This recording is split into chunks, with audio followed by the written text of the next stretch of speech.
show you.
Let's put our living stereo stylus.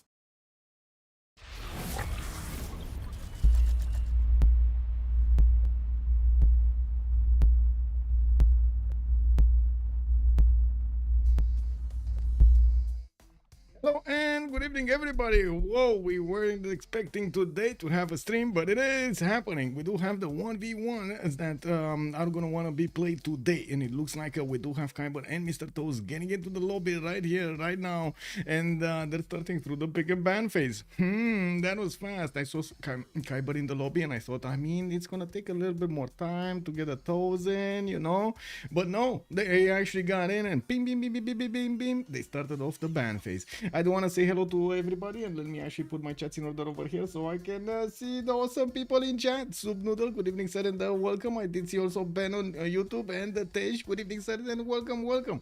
Also, to answer a question, Royal Rumble is a 1v1 tournament from the Civilization 6 competitive community. It does reunite two big communities into one single tournament, CVFR and CPL, which is the International League. And right now, these players did go through all of the phases of the tournament and ended up right here in the finals.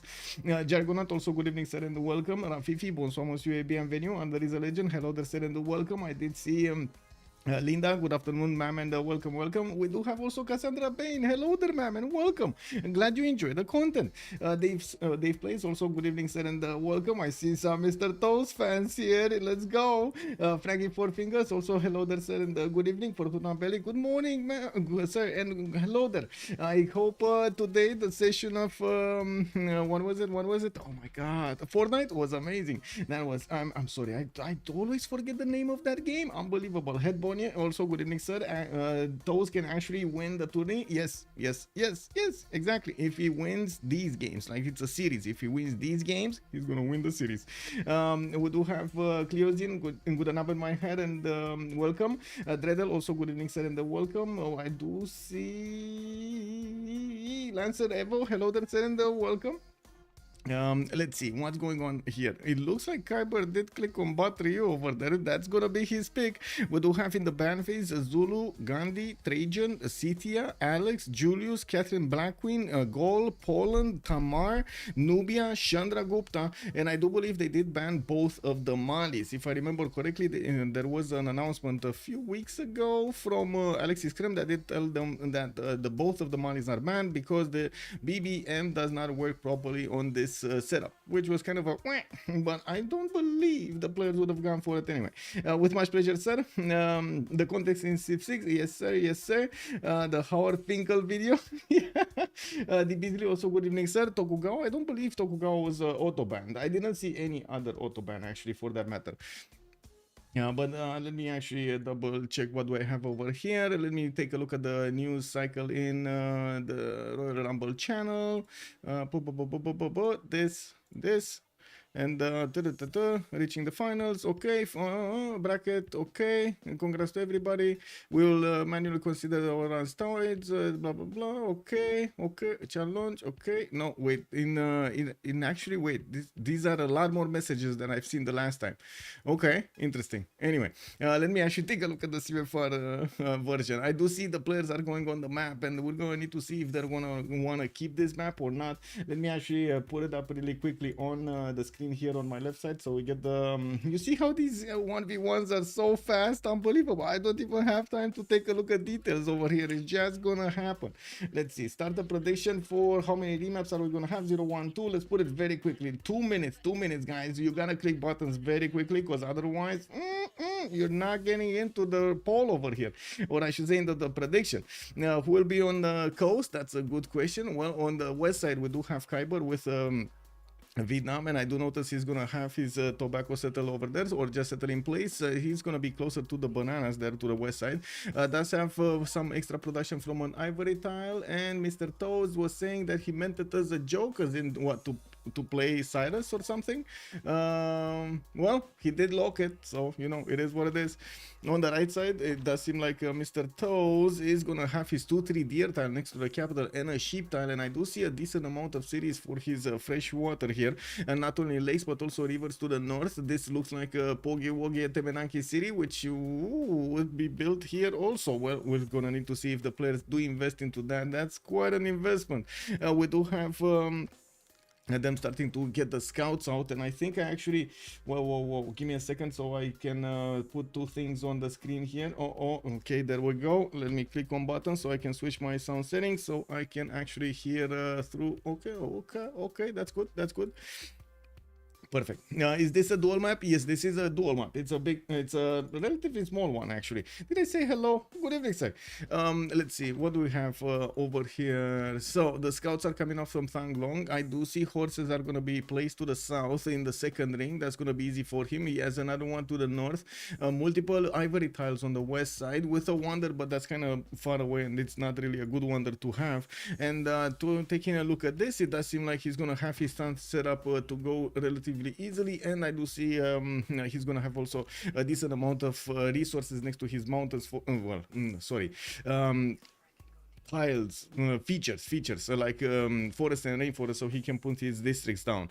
I do also notice in the middle of the map we do have not only two phase city states, Yerevan and Laventa, but also Lake Redba just sitting over there. I guess we're gonna need to see who's gonna get this series over here. I'm pretty sure Mr. Toes is going to be happy with his production availability. Second city that he could settle on that horse tile could actually get another 231 ivory tile. This does seem like a high tempo spawn over here for Persia with a lot of production. Woo! And a flood comes in. The warrior was standing right in front of it. Have you seen that? Did you see that meme with the guy just standing in front of like a storm on the street, and he's like, yeah, I can power through. And then the wind is just hitting him, and you can see his clothes flapping around and so on. This is basically that warrior right there. He just went through a lot of stuff, a lot of rain. Well, we do need to see what's gonna happen here when Mr. Toes is gonna get his settler out, if he's gonna want to benefit from that river or not. I do see my game just what I think I need to reconnect. What is this? What is this, man? Wow. Yeah, I don't know. My game just kick W'd. Give me a second so I can okay, I'm on the correct account. So what is this? Kick. Sorry about this. I have no idea how that happened. My UI just disappeared from the screen. It was like poof, magical.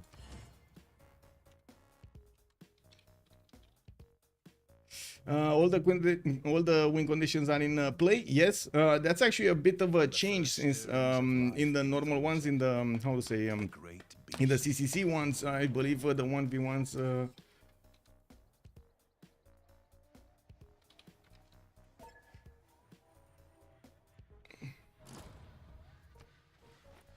Okay, so hopefully this is gonna be fine. Kick. I don't see. Oh, I think, oh my god, I think this was a 0 MS issue because I don't see a man, that's why. Anyway, I guess it is what it is. We do have Vietnam over here with Kiber getting his settler out in one, and I do notice a cotton tile on the right side that he could settle, but no, not that much production around it. He's gonna need to buy quite a few tiles, which is not ideal, especially in a 1v1. Gold is gonna be incredibly I would say valuable over here for them, not only for the upkeep of their units and also buying tiles, but also for the upgrades that they're gonna need to do later on. So we're gonna need to see how they're gonna try to get the gold for everything that they need. Opener here with a holy site for Vietnam. It's quite common actually in the 1v1s to go for the religion. You do want to not only protect yourself but also get some extra bits of advantages there from it. We do have the builder also of Kiber that I think he actually popped it from a hut. It's going to the south. He does have still 3 charges, and of course doesn't actually have what to build with it at the beginning of the game. He did go for right now mining, so I guess he's gonna get some of those advantages. Okay, so it looks like a remap vote is gonna go, and it looks like we got a remap. Kiber will want to use his remap token and get out of this map. Okay, well, it is what it is. Giving up on that spawn. They were kind of far away, to be honest. Not sure that that was that bad though. Vietnam not banned? No. Descra, hello, bună seara domnule și bine ai venit. Habub guy, yeah, we'll all know, yeah. Cassandra Bain also, so is the win condition dual, or you can do like culture and religion? Yeah, anything that is a win condition is going to be available for the players. Too many to ban, ESP with a religious victory enabled. The remap is probably due to the floodplain. Okay, okay. Well, to be honest, both of them did have floodplains over there. And see, this time around, he also has floodplains again. Southwest and Northeast. Wow, that's a lot of floodplains. That is a lot of floodplains over here for Vietnam. A lot more back cities. And to be honest, I do like that this time around, they're actually much closer. Like from our point of view, I'm pretty sure they're not going to like that. They're so close.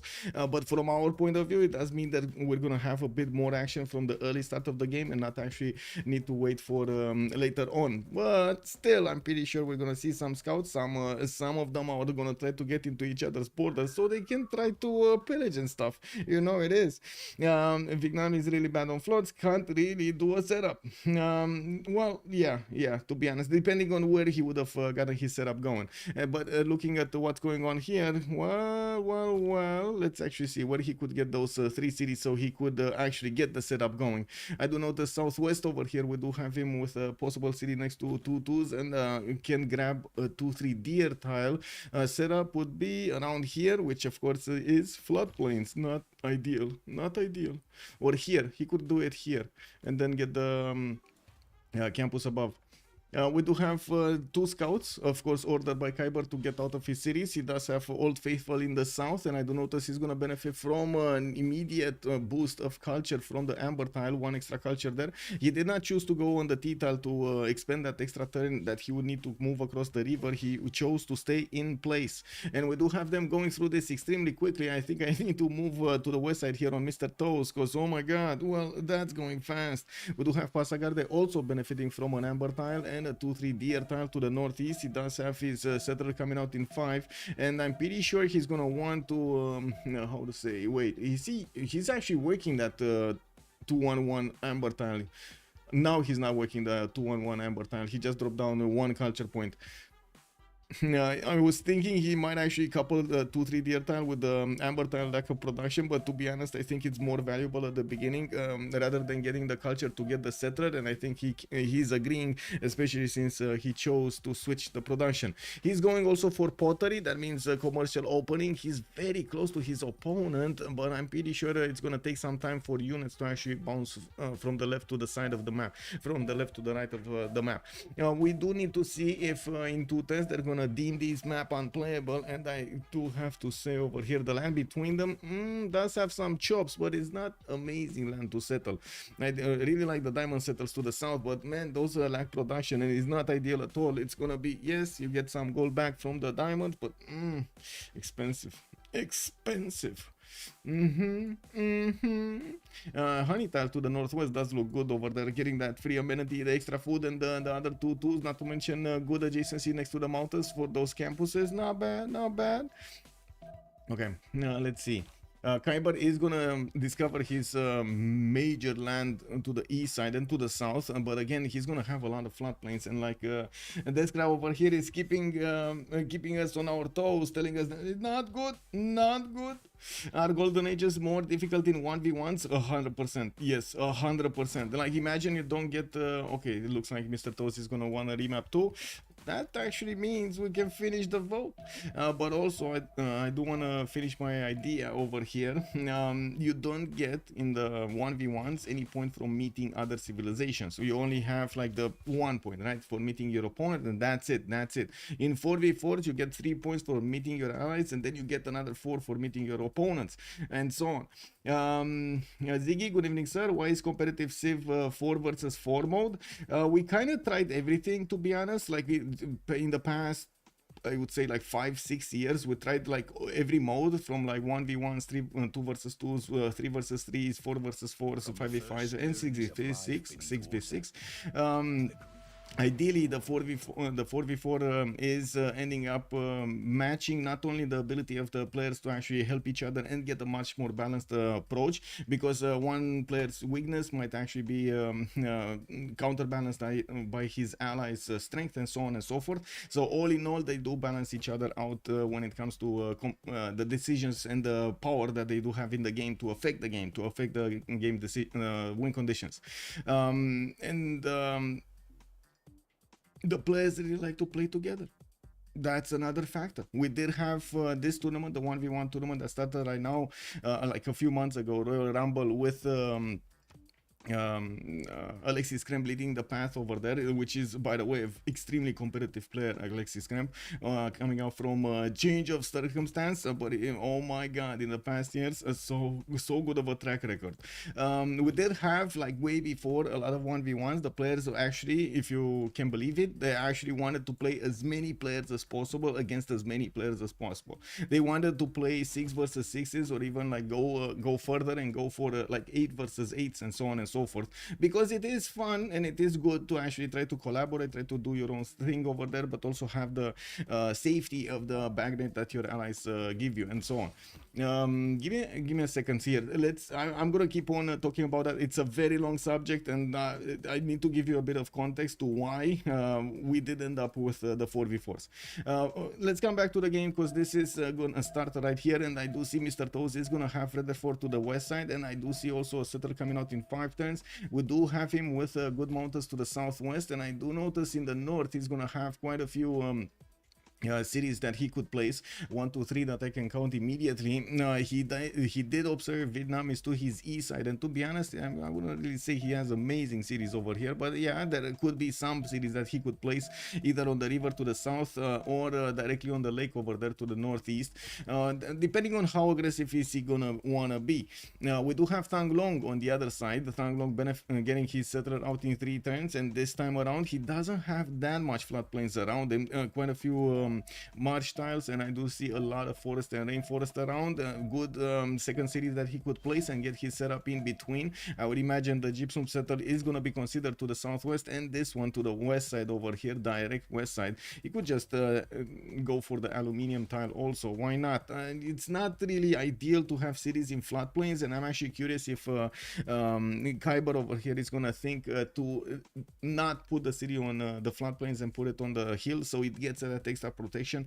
And the units will, well, the units, he can't really do anything about the units standing in that tile in particular, but the other units will also have a bit more protection rather than these ones that would have needed to protect 3 tiles in floodplains. That's not really ideal, especially in this 1v1 setup when every combat strength point really counts. So having a penalty on your units is a big boo-boo, very big boo-boo. And there are a few FFA special competitive teams, Akura compulsory for that wonder settle. Yeah. There are leagues and tournaments for 4v4s. Yeah. We do have Thang Long with a settler in 1 turn, and I do notice he's going to benefit from horses in the second ring and an iron tile to the northeast. He could go also for the Temple of Artemis, which is going to boost him up quite quickly, and that is a wonder that I do not see Persia able to build it. He doesn't have a camp. He actually doesn't have a camp anywhere. We do see him benefiting from iron in the capital, which is going to be useful for his immortals, and of course horses here in the second ring. He is choosing to go directly west side, and it looks like he's going to go for Vredefort Dome, or he's going to go for the oil tile. Where is he going to go here? Oil tile or non-fresh water? I'm pretty sure it's oil tile, right? He needs to get the oil tile. You need the fresh water. You don't want to shoot yourself in the foot not having those extra housing. And to be honest, like initially, the chat over here was baiting me. He was like, he's going for Vredefort Dome. He's gonna go to non-fresh water city over here. And I was like, yeah, get the wonder, yeah. And then you know, like I started thinking a bit more about that. Can you imagine how much production is that Agoda costing and everything? I don't know if he wants to spend that tempo, especially early on with the second city. Maybe later on, if he does have the time, and of course he's gonna have the option, he's gonna do it. Yeah, exactly. Good evening, Dorios. Good evening, sir, and welcome. Yeah, we do have Thang Long here also getting invaded by a Persian scout. Looks like he is putting down his first holy site, and I do notice his second city is going to backsettle to the northeast.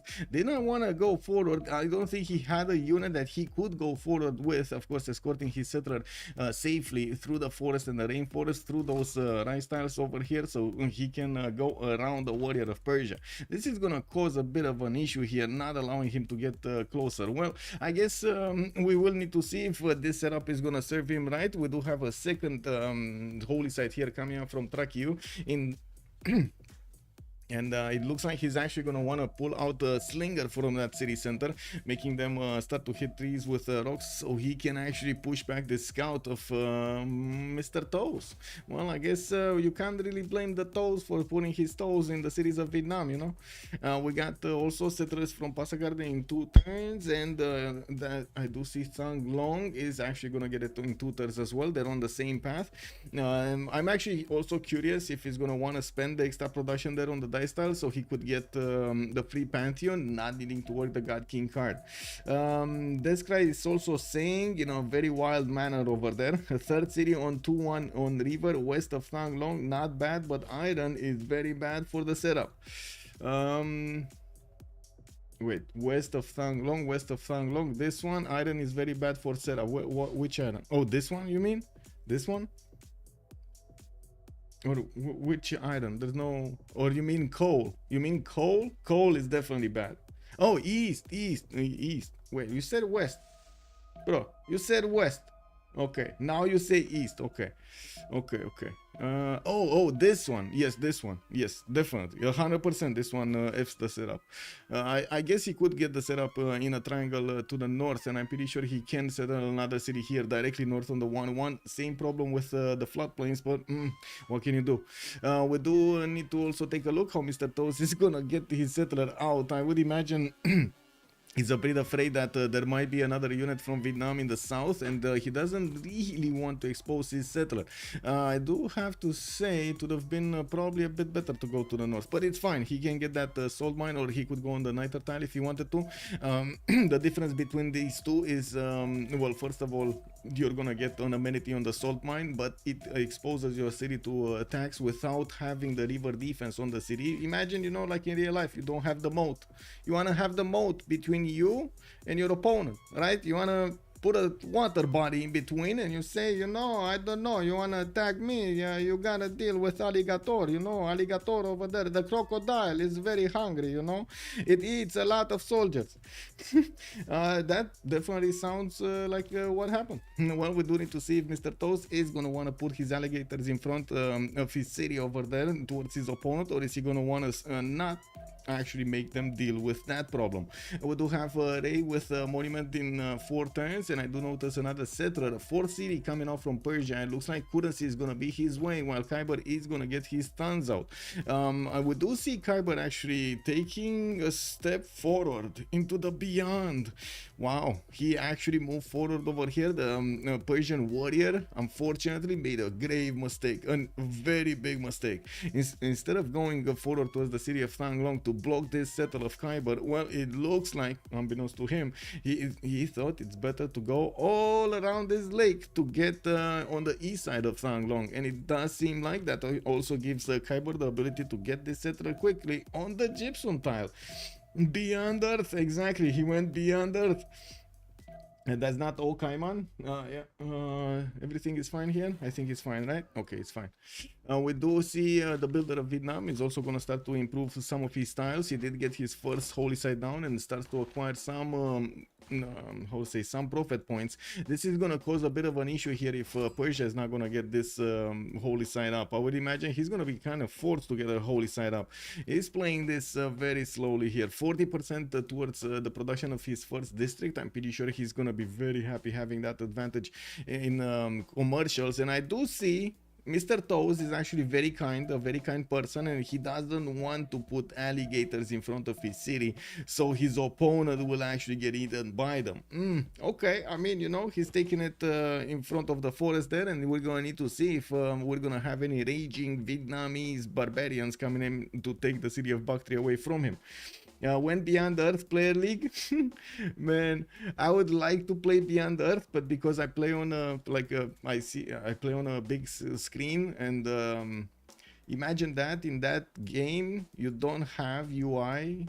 I would say magnification. You know, like there's a UI magnification, the UI HUD that gets bigger or smaller.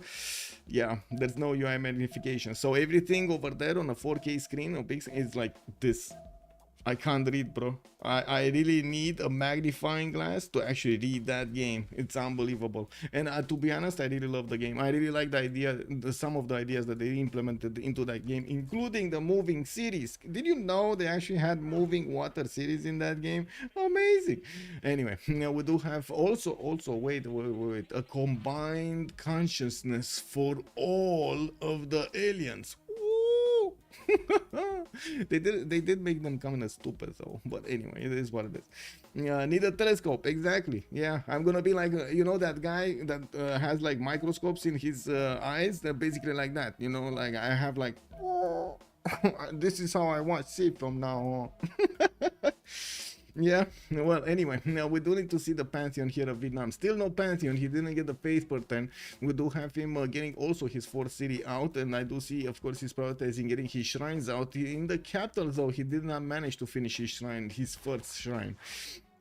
On the series of Persia, we do have the traders also starting to come out from Bactri. That is going to be a good tempo booster here for his food and production in that particular city center. While I'm pretty sure he's going to need to start improving his strategic resources. Since Kiber is going to open up with bronze, he's also going to have the opportunity to get a general quite quickly. Not that it's that big of a pressure to get generals in 1v1s. It's very unlikely that you're not going to get one. There are still 4 available in the beginning. So you can imagine it's extremely costly to actually chop all of the projects for all of them, or of course have enough points for all of them. Maybe, I don't know, a wild Shaka with God of War and Plunder and a few projects, maybe he's gonna snatch them all. But in this case, Than's not making general points. I wouldn't really say that's gonna be it. And we might see God of War and Plunder picked up over here by Vietnam. I don't discount that, yet he doesn't have any faith per 10, so I guess, oh, never mind, he actually did get some faith per 10. He's right now on 3 faith a turn, but the game is telling him, no, Kiber, you don't need a Pantheon, your land is very good land, you can play this out. Well, we do have Guangtri here with his 3rd holy site, and it looks like he's preparing for a strong push. Is this gonna be missionary push? Deskra, is this gonna be missionary push? Is this gonna be the one trick pony missionary push with missionary zeal and what is it, the 4th? Wait, there is no more 4th, right? There is no more 4th option in the Congress, in the eras. Oh my god, that would have been so toxic. But there's still missionary zeal. There is still missionary zeal, no? Holy Nam is not bad. I'm not saying it's bad. Actually, I'm saying totally the opposite, since Persia doesn't have fast units over here to take care of missionaries. Uh-oh. Yeah, I don't know about that, man. It might be very quick if his religion is gonna also be very quick here to expand. I mean, that is not bad for sim only. Yeah, okay, so you're saying the extra benefits that he's gonna have from the faith and the monumentality golden age that he's gonna benefit, giving up on the extra culture from his sons would actually help him be quite strong. It might be, but it does delay a lot of the stuff, right? To get to the same point, you would actually need to work quite a bit more. Work my toes off. Hello there, and welcome. Like your hat, like your name. You almost have to make a religion. Yes, you almost need to make a religion. You're kind of forced to. A sacred path is going to be the Pantheon, so he's going for the extra adjacency here, extra faith adjacency from the forest and rainforest. On the west side, we do have magnets going in, and I do see builders coming around. Of course, commercials are also going to be quick to be built. He can actually get these faster because, well, he did get the 40% towards this, right? City Patriot Goddess, that's the 1st district. And we do have him needing to improve his strategic resource and some of his amenities, while I do see, well, of course, the gypsum tile could easily get with mining. You do need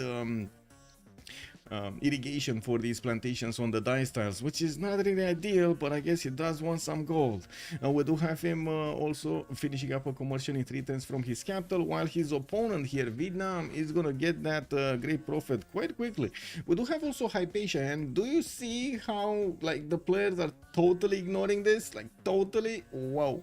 Yeah, not needing. Who needs Hypatia in these games? What, you need science? No, you don't need science. You just need a lot of missionaries and convert out your opponent. I smell cheese incoming. I kind of smell the cheese also, and I hope it's not my feet. Hello sir, also good evening sir. And Satsu, happy Canada Day. Wait, we got Canada Day today? We have Canada Day today? Happy Canada Day today. Bonsoir monsieur, bienvenue. I played several duels without religious victory and they are actually fun. I dare to say better than FFAs even. But I think actually isn't Alexis Krem more like the opinion that you should actually have the religious victory in the game because you know that's there as a mechanic and you should play around it. I believe that's his approach to the 1v1s, right? It's only CCCs that have taken that out. Crusade isn't forbidden. I think Defender is forbidden. Crusade is not. Then I do not agree with him. KW plus they don't make 4 hours of your day. Yeah, exactly. You don't get to play the 4v4s 4 hours. But I mean, it kind of depends, right? You gotta take into account that you will have wait. You know how this is kind of a weird vision of this because you. Even with games like Dota 2, right, that end up playing like you play like 30 minutes, between 30 minutes and an hour a game, you actually end up playing more Dota 2 because of like all of the frustrations and so on and the games and you wanna see and all of the game content and so on. You get to play more. How to say, if you dedicate to it, then you would play in Civilization 6. That's, you know, that's just how it is. You know, it is what it is. We do have a Holy Side Prayer project coming out from Thang Long, and it looks like his religion is going to activate soon, and we're going to need to see if he's going to start to actually buy missionaries and try to convert his opponent or build up all of this faith for his monumentality. Right now, anything is possible. We do have him upgrading his Iron Tile, and I do notice he upgraded his horses. Very good acquirement of both strategic resources, and he is gonna get his prophet in Guangtree to activate his religion. We do have on the other side Mr. Toes also upgrading his horses, kind of late, but you know, it's better late than never. We do have a few warriors also coming around from his side, and he's gonna get bronze next turn while he's also gonna work on state workforce. Now we do need to see what is he gonna want to place as his next district. We do have only Passagarde with a second district available over the commercial. The city of Ray does need at least 8 more turns so he can actually get that going, unless he's gonna switch the tile for some extra food, for example, trying to improve the cattle so he can counterbalance the gypsum lack of production there. But still get the benefits of the extra production. We do have Hoalu also, Holy Site directly on Gobustan. That's gonna be a +6 Holy Site next to that wonder. That's a lot of faith quickly, and of course with the double card. Juicy. This guy not researching anything for 2010s to keep your district cost very small was also part of the game, and it got patched. That's true. It's already 10:30 and you haven't been streaming for an hour yet. Exactly, it's so quick, right? These games are going so quick. Okay, so we do have traders from Trakiu, and of course he's gonna start connecting his series. Magnus internals here, but no extra commercials, and I do see him getting quite a few thuns out, at least a second one from Guangtree. We do have a builder buy here. That means he did start up with a monumentality golden age as the first one, so he's gonna start using that 20 faith a turn for this monumentality golden age. 38 also points of production. I do also want to say I'm gonna try to stay away from scrolling too much, as in zooming in and zooming out, because I don't know, my mouse is acting up and the scroll wheel is just effed. It's just, I think it died, and it's just the sensor is giving me weird information. I'm gonna need to wait until tomorrow to get a new one. Good evening, Nemesis, and hello there, sir. Not making the thumb triangle is a sin. Definitely, I mean, he's still gonna get some extra culture from these, but not gonna get the double from the triangles. Government Platz also put down next to the thumb. He's gonna start getting his. Actually, that's a third thumb build. Okay. Has joined the round table. 1, 2, 3, 4, 5, 6 NKL, thank you so much for the follow, sir, and welcome. It's true, Vietnamese district don't destroy forest and raid forest. Yes, I think the French just think the religious victory victory option is fun. Alexis is the TD, so he gets to say. I think if both players agree to turn off religious victory, they can. I'm not sure if actually Alexis Kemp is gonna enjoy that, you know. But anyway, it's kind of hard to actually how to say control the players when they don't want victory condition to be enabled and so on, because they're just gonna ignore it, right? They're not gonna go for it. Just like we've seen with Catherine de Medici Magnificence, they're just gonna make deals You know, it is what it is. We do have markets in Bactri, and I do notice more traders are going to come out from Mr. Toes. He is going to start to get the Coleos quite quickly, 3 great merchant points a turn, and since he does have access to commercials and merchants, of course, he's going to get the opportunity to get those extra trade routes. One is, well, I'm actually curious if he's going to keep going internals or at some point going to want to go externals here towards Armagh for the extra gold. It might just be enough what he's going to make here. With many more trade routes, it looks like Mr. Toes still needs to catch up to Mr. Kiber. I do notice 40 production here on Mr. Toes, and I do notice on Kiber he's on 51. I would imagine once he is going to connect these traders, the numbers are going to look definitely different. There we go, 46, just needs one more trader and he's going to be over Kiber, while there we go, he's getting 2 of them. Yeah, we do have Vietnam getting his barracks up, and I do see he's putting down a campus here from Guang 3. I do also notice he does manage to get a significant amount of tempo boost from his production and faith over Mr. Toes, which he did open up with basically like this is the classical setup of Persia, right? The opener with the commercial opening, with the 4 cities, with the government plaza in between, trying to max out every one of those bonuses, get some petty deserts also around there, so you get some extra culture and housing. Yeah, let's see the religious beliefs. Yes, you're right. Feed the world with tithe. He's gonna get the food and he's gonna get the gold. No surprise there. He's actually lacking quite a bit of gold. He's only on 9 gold a turn. I don't know why I thought I actually opened it earlier, but I think I got distracted by stream kick. Anyway, now we do have Warlord's Throne in 4 turns here from Thang Long. It's I think one of the most built buildings in 1v1s, mostly because of that extra production that you get towards units and the lack of gold that you pay for them afterwards. We do have those with a few archers. We're gonna need to see if he's gonna be aggressive here. He does have a scout to take care of. Vietnam does have this wild scout to the south that might get in to pillage his commercial. Look at that, he's just waiting over here.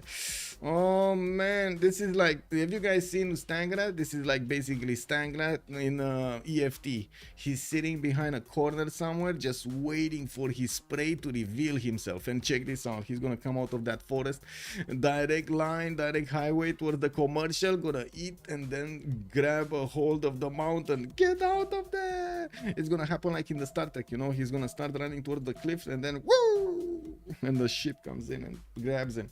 There we go, there we go. Look at Kiber go, man. He caught Mr. Toes with his toes out of the city. Yeah, I think it was worth it. I think it was worth it. And I'm pretty sure Kiber right now is like, yeah. I see also Desra is like, yeah. Well, we do have over here Gobustan giving him that extra production and culture, and I do notice the 35 faith per turn right now is quite good for him to keep on buying builders and improving his territory. Kiber is managing to get the extra tempo he needs to outclass over here Mr. Toes to get ahead of him.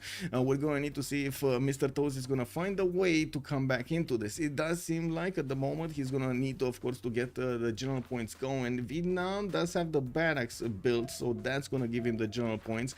Slowly getting in there. We do have also more archers coming out from Guangtri for the defense, since he did see these 2 in Bactri. I'm pretty sure he wants to equal this out over here. I love golden switch over. Oh, kick double. Anyway, of course the decent the normal pen brush and voice on Mr. Toes here, and we do have the traders. Okay, let's see after he's gonna get the next traders. Didn't he finish? Oh, he couldn't build that trader. So not only it was the pillage, he lost the pillage and the market, but he couldn't build the last trader so he could get the connection. I don't think he can actually connect. He needs to connect from the capital, right? Those are too many traders right now for the amount of cities he has. I don't think it's that bad to actually use the trader from the capital city towards another center, city center. Even if you don't have, I would say, Magnus in there, you can use something else. And I would imagine we're going to need to see if they're actually going to get the city states. I do notice Mr. Toes does have Samarkand here. That is a city to the northeast of Vietnam. And I do notice he also has a few warriors there. I'm looking at the army tab. He doesn't have iron. He only has like 8 iron. iron. So even if he levies, he can't really upgrade these. And you can imagine upgrading 4 of these next to Samarkand is gonna be so good. We do have another settler coming out from Pasagade, and looking at his technologies, we do have him iron working in 4 turns and defensive tactics. Very slow because he doesn't have the science.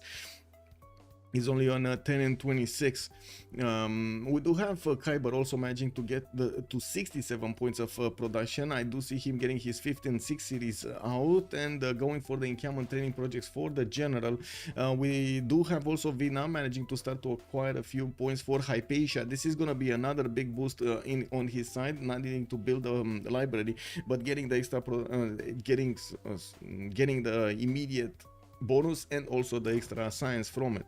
Now we do have Persia right now with 2.3 great general points a turn. He did manage to build his I see encampment, and right now going for his hanging gardens. Oh, I had to scroll, I'm sorry. Now we do have another settler coming up from his capital. Looks like he's using his capital with Magnus bonuses, so he doesn't expend the population point there. And I do see him starting to chop around his territory. I would imagine he's gonna want to put somewhere around here another campus, because that science number just is not gonna work. It's not gonna work. 11 science right now, it seems like it's very low. The good thing is, I think Kiber is kind of disrespecting Samarkand's ability to, or I should say Persia's ability to do a lot of damage with immortals. If the immortals are gonna get upgraded here in Samarkand, that's gonna spell doom for the cities of Vietnam. Even if it does have, like, you know, religion and a lot of cities and so on. Imagine 4 units, 5 of those immortals starting to bonk against one single archer. Come on, it's one single archer. Maybe he has another one coming. Yeah, okay, another one coming. But where horses? You know, like, where are the ponies? Where are the ponies at? Cassandra, also, how does wariness work in 1v1? Is it removed, or no? It just works. Or do they just need lots and lots of amenities? Yes, basically it's the same as in other games. We do have the hanging gardens finishing up in 3 turns here from Ray, and yes, I do see the horses coming out from Bactri in 2 turns. Finally, we do have Mr. Toast getting a classical unit out. I would imagine he's gonna want to do the double, right? He's gonna want to do the double, get an attack going over here towards Guangtri. It's just to try to set the scene, because he knows Vietnam is not gonna have enough production to fight off both sides. We do have Mr. Toast also next turn getting the opportunity to get his iron tile. Unfortunately for him, it does seem like Samarkand is going on the offensive, and he's gonna need quite a few turns to not only move back these warriors but also upgrade them. That's another turn, and then start moving into the front line. It looks like Kiber is gonna have how to say, he's gonna have the opportunity to fend off attacks there. And we do have Mr. Toast finally going with this city here. I'm actually curious how far away he's gonna go. Vietnam was trying to see if he's gonna get to settle there, or if Persia is gonna get to settle there, and I would imagine also Persia is gonna start chopping with these builders. Right now the chops are what? I don't see the chops. Oh man, he didn't to buy the tile. He didn't have the tile buy. I do see the settler expansion here from Mr. Toast to try to catch up. 1, 2, 3 settlers and a few horses coming around. Did not choose to actually chop an army. I do also notice Samarkand is coming back with a few warriors. No, not really. Not really. He's just going in. He's going headstrong in with warriors. He's feeling strong over here. Samarkand wants to pound. Oh well. 2 versus 1 at the moment. What do you mean 2 versus 1? Okay. Oh, you mean with Samarkand it's a 2 versus 1? Yeah, it kind of looks like it. The city of Vietnam, Phu Lu, by the way, is only 3 population. One of the problems is the lack of food, but he does manage to get his banana over there to the east side. I would imagine they should not be far away from feudalism, so those extra church builders are gonna appear here. I do notice we do have rice style chop, so he can get the extra population point in Guangtri, and there was a general recruited here in Thang Long. Now, even though Mr. Toast did have the opportunity to levy Samarkand, that's 110 gold, and looking at his gold per turn here, we do have him on 51 and he's barely on 200, so wouldn't really have the gold to upgrade all of his warriors. But you know, by the time these guys actually get back, he might get that gold. Does he want to reveal his hand though? Because you know, he chose Samarkand, did not levy it, of course gave Vietnam over here quite a bit of work to do, and he did not spend a single dime on it. He just got the envoys and that's it, right? That's kind of a free. We do have Wolo Strong coming out from his capital, and he's gonna match the building Vietnam does benefit from. I'm still very curious where this settler is gonna go. Is he gonna go aluminium or is he gonna go 2-1? Where does chat think is gonna go? Let me actually put up also the prediction here. We didn't get the prediction for who's gonna win. We do have 2 remaps, and let's see. Also, YouTube, how is everybody doing on YouTube? Papas, good evening, sir, and welcome. This is not a best of 1. This is a best of 3 at least. I'm not sure if it's best of 5 though. That seems like a bit too much to me, and I did not see it anywhere, but I'm pretty sure it's at least a best of 3. Okay, Samarkand here looks like he's taking quite a bit of a beating, but also doing some damage against the archers. We do have the horses in majority actually going towards the west side, and I do see Persia is also making his horses. Still gonna need a turn there, while the city of Zranka is gonna need to get his immortal. It's gonna take 12 turns with a 1 pop city to get it. He just bought a warrior, and I do notice in Vietnam did settle another city, Dong Hoi. Kiber is from where? Honestly, I'm not sure.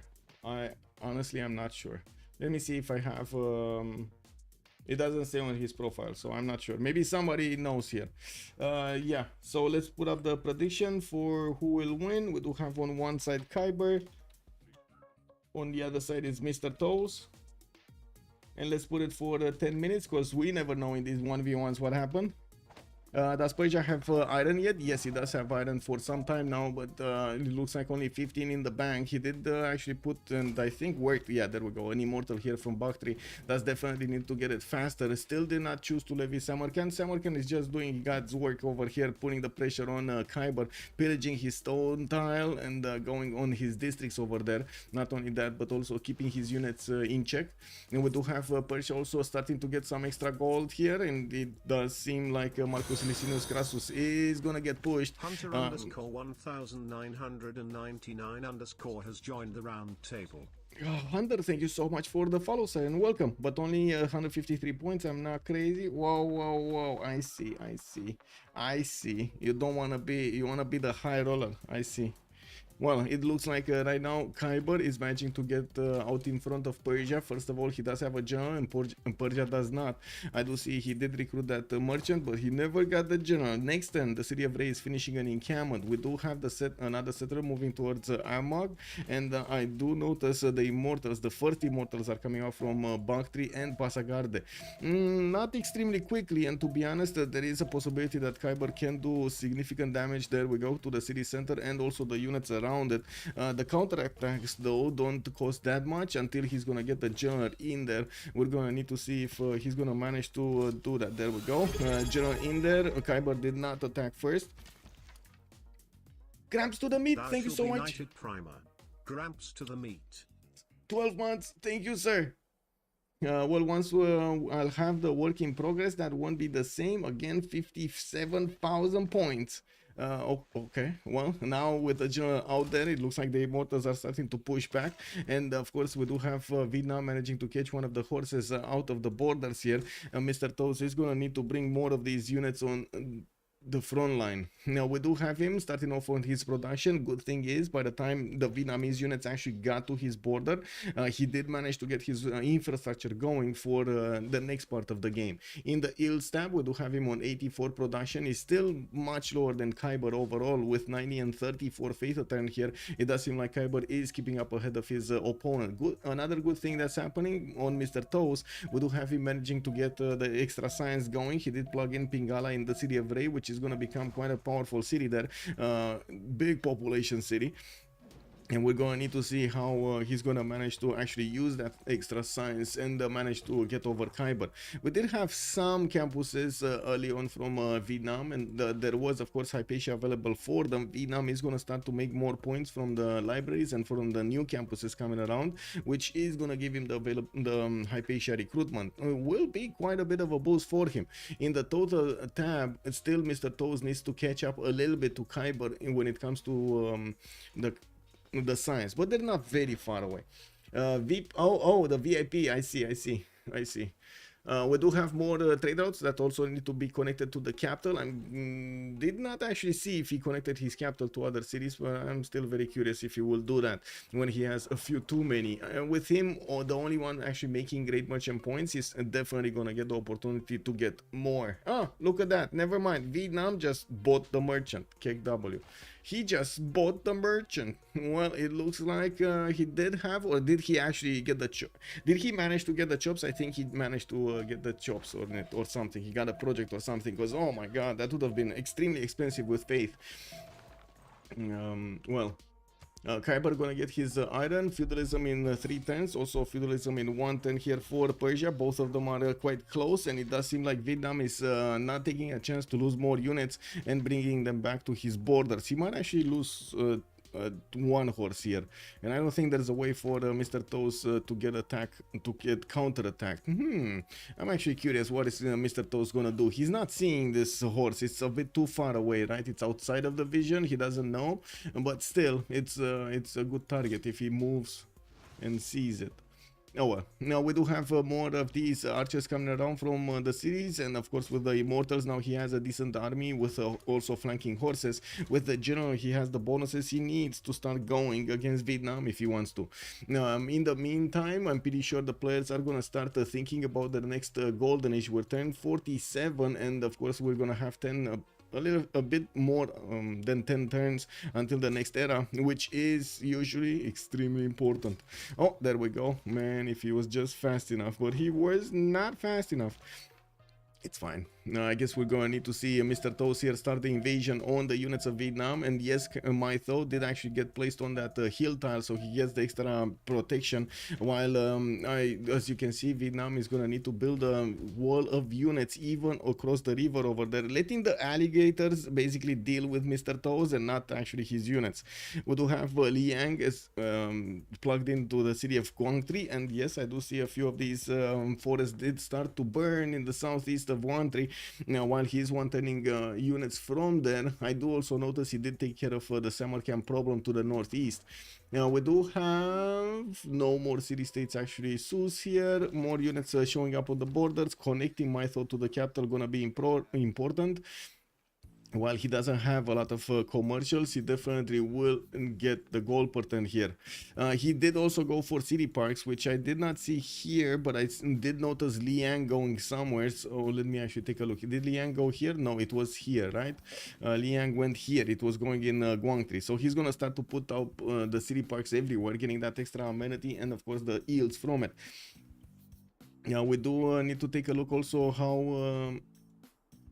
or say how the points are going to be acquired here with Vietnam on 3 merchant points. We do have Persia on 6, and I do see Hypatia is going to be soon locked over here in 4 turns. I'm pretty sure that he's going to get the points. Well, 4 versus something, 4 point something turns, 5 turns. Okay, let's call it 5 turns because it's 5. Now we do have, as you can see, the Persian horse is getting pushed back even from floodplain tiles. It doesn't seem like at the moment they have enough strength to attack into these units, but I'm pretty sure the immortals getting closer, and with their ability to shoot from afar and not take damage on return, they're gonna be extremely strong units over here to attack from afar. We do have him sending a few units toward the south. He does have the movement to actually get in range to start peppering the horse with some damage there. The general is gonna give him that extra movement he needs to move there, although I am right now not really feeling Mr. Toes being that aggressive, but he might just lash out over there. I don't know, it might lash out of the forest. We don't know. We will see. City of Raid did get to the 7th population. That also allows him to get either a campus or a theater square depending on what he wants. Since he did place his hanging gardens here, of course it's gonna be a good measure to get theater squares next to it, in between it and the Gavron Plaza, with an entertainment complex being placed down here. This is gonna be interesting to see if he does have the opportunity to actually get Colosseum. This is gonna be an extremely good advantage later on in the game, but yeah. Da, Athena, the destroyer, saw the door half closed and she started meowing at the door. Can you imagine how spoiled this cat is?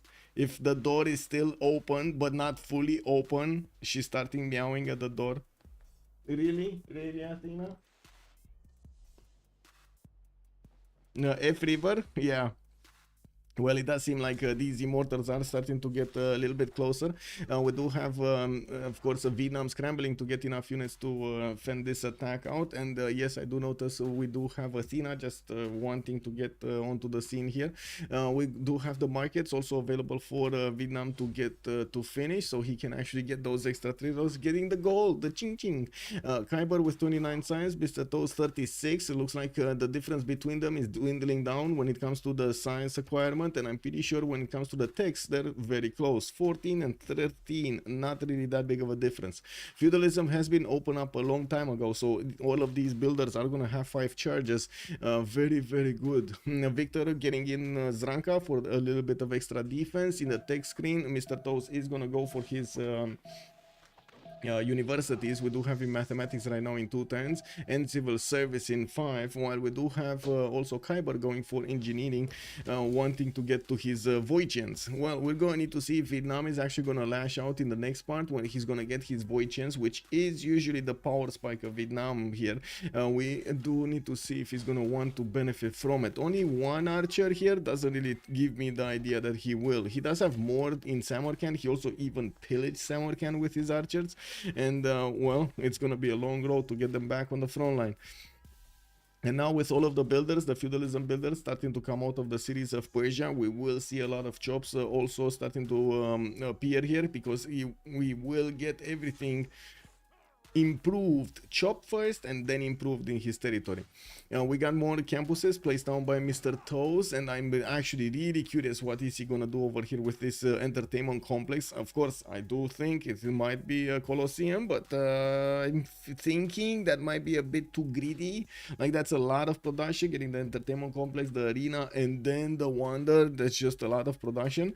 And this is exactly when Vietnam has that Voichen unit, so it might actually come back to haunt him if Vietnam is gonna think, hey, I can actually take down cities, you know, I can go against my opponent, I can catch him with his pants down, and I can actually how to say, take down cities. Any religious spread? Yes, we do have Bhakti over here getting converted. I do also notice we got a contingent of units deployed towards the city of Shari Kumis, while Kiber is moving them slowly. Let's see if he's gonna manage to actually take down that city. Cine facem?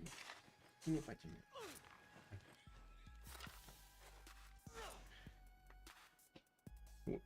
Okay, Victor established there. Looks like the kitty just wants to move around. She wants to move around, meow at every corner and at every door. Yeah. Arik, good evening, sir, and welcome.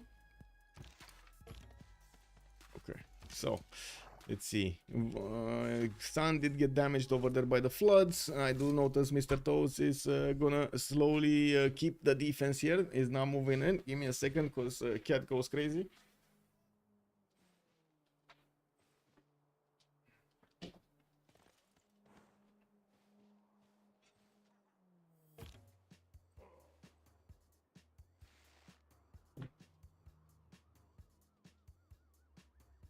There we go. Sorry, cat problem flicks. I had on my desk a few, how to say, a bit of meat, and I'm pretty sure I would have had to fight her for the remainder of the game, since, of course, cats like meat.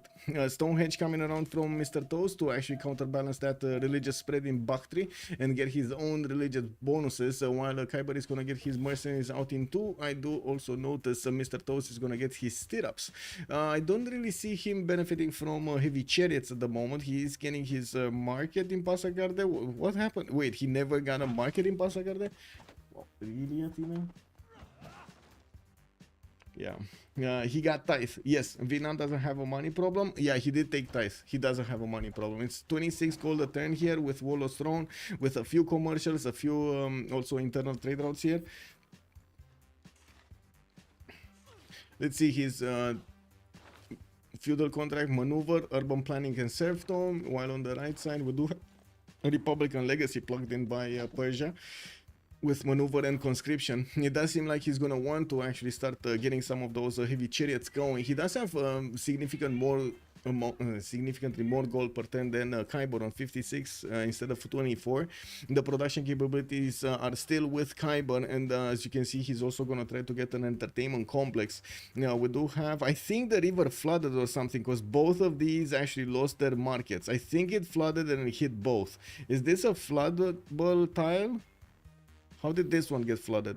Wow, okay, that's weird. Anyway, we do have that Stonehenge popping out next turn, and I do see, of course, the Vietnamese units are getting to Shari Kumis. That is going to take out one of the Persian cities and will also pose a challenge, a military challenge, how to actually defend Sparta after, of course, Shari Kumis is going to fall this turn. Those units will also have extra movement to go towards Sparta. The investment goes in. Persia is actually going to invest 160 gold into a horse in that city center to try to fend off attacks here. He got really quickly those horses in there right before Vietnam started to get his major attack going, and as you can see, we do have Vietnam not managing to break through that defense. The city is not under siege, and we do have the Persian immortals starting to show up over there, trying to test their name. And while I'm pretty sure he's gonna need to get more, looks like Mr. Toast is not concerned. He's not concerned. Did you know that Romania is number 2 in Europe at cats per capita, right behind Hungary? Wow, cat nation right here. Oh, it is what it is.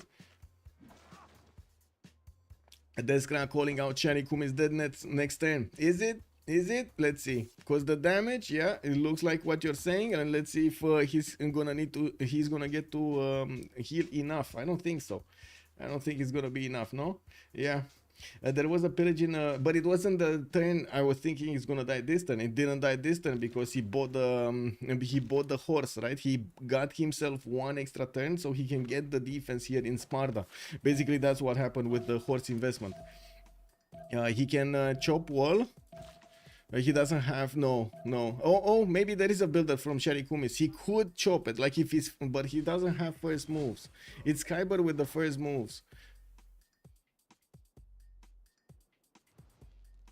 Deskra, when we meet, you need to give me a beer, bro.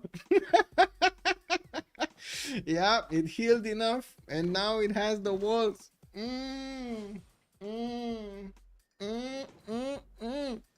Yeah. Oh my God, big mistake. No, Mr. Toast got greedy.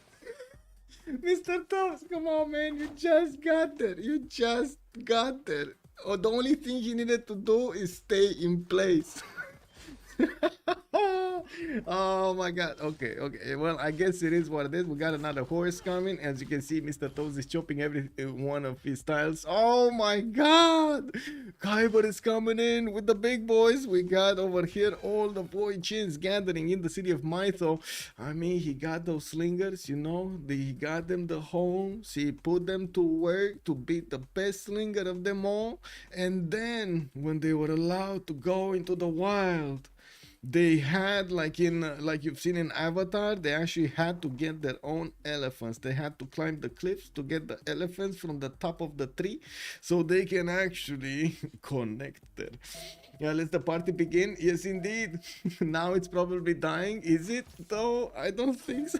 Man, is it though? Is it dying? I mean, with the Voichens arriving, yes. With these units, I'm not sure. I guess we'll see. Is it dying? Oh, that's a sleeper. Kiber is very annoyed right now. He's very annoyed at how Mr. Toast is defending this city. Yeah, we do need to see if this is gonna be it though. It does look like he's not gonna get that much more protection over there, and this swordsman is not gonna be taken care of by those two horses by the looks of it. Is it? Yeah, no, it's not. It actually remained alive on 1 HP. We do have the Voichens also starting to get in, and with the extra movement, they're gonna be extremely quickly on the city of Shani Kumis. I do have to point out, these guys do have a penalty attacking into city walls of -17. But there's so many. It's not gonna matter. Like, it's not gonna matter at all. You're just gonna see a death by 1,000 what is it, cuts or something. Oh my God, yes. Now let the party begin. Yeah, Let's see how far away from the next Tena. 2 turns from the next Tena. We do have already Mr. Toes managing to get his golden age, Kiber managing to get his golden age, and Vietnam also did manage to get his void chance here, the level 2s getting going. While I do notice commercial hub investments coming out from Persia, he will go for the free merchant here. He does need to, well, for the free trader, not the merchant. Persia does need 2 projects to get there, or, well, gets lucky with his opponent not realizing what happens there.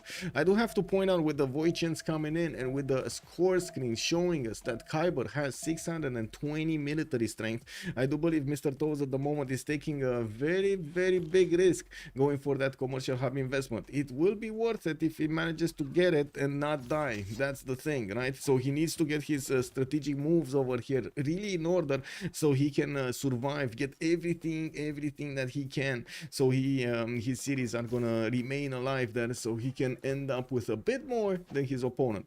We do have Mr. Toes at 45 and 50, while Kiber is 42 and 60. The goal per turn is definitely with Persia. He does have the opportunity to upgrade whatever he needs and also spend that gold on stuff that he needs. While I do see in the production screen, we still have him lower than Kiber significantly. 142 production versus Kiber's 150, plus the 53 faith per turn translated into production. We do need to see if what kind of golden ages they're gonna pick up next. Of course, with Vietnam starting to go very, very strong against his opponent, he might just keep on going with this. And we did have Persia ending up with Zen meditation and holy order. He did actually get that religion in the city of Bakhtri, and yeah. Kiber has the first move. Yes, Kiber does have the first move. And of course, he's bringing these void chants to bear. Look at that one-shotting archers here. I do have to point out, next turn, there's no way these horses can actually survive. We do have 4, 5, 6 void chants. A horse takes like 2, maybe 3 shots. So that's 2 units dying a turn here. 2 to 3 units dying a turn. Of course, if you're talking about archers, they're just getting 1 shot anyway. Okay, so let's see. Kiber needs to move. Kiber getting the attack on Sharikumis. 1, 2. We got a 3. And that's it. Like, that's it. He's gone. That's it. He's gone. There we go. Bam. We got Vietnam walking in. Persia cannot do anything about it. And it does seem like Vietnam is managing to keep his strong units in front. There are Persian units coming from the south, so they can do some damage to the void chance.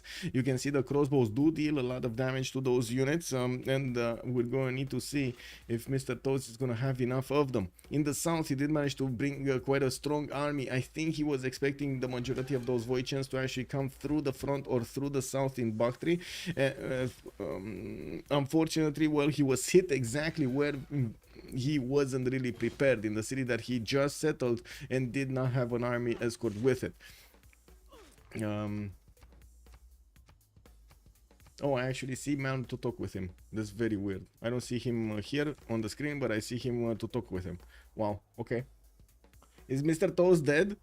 Yeah, that's a good question. It doesn't look like... I guess he's gonna... Well, first of all, he's gonna get stirrups next turn. He does have a few heavy chariots. He's gonna get his knights out. But he only has like 1, 2, 3 knights.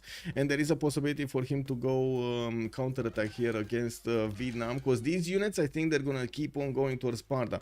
There is no reason for them to actually come back towards Ranka because of Governor Victor established there. And he should be seeing the damage, right? The extra +3.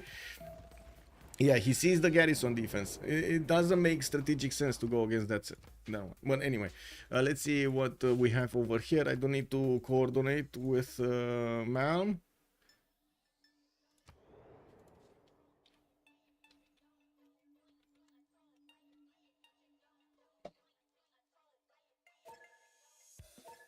I mean, he's building walls, and that is not a good sign of life. Yeah, that I mean, you saw what happened to the walls in the first city. You don't really want to build the walls, right, to defend against this. You want to get more units if you can and try to stop them.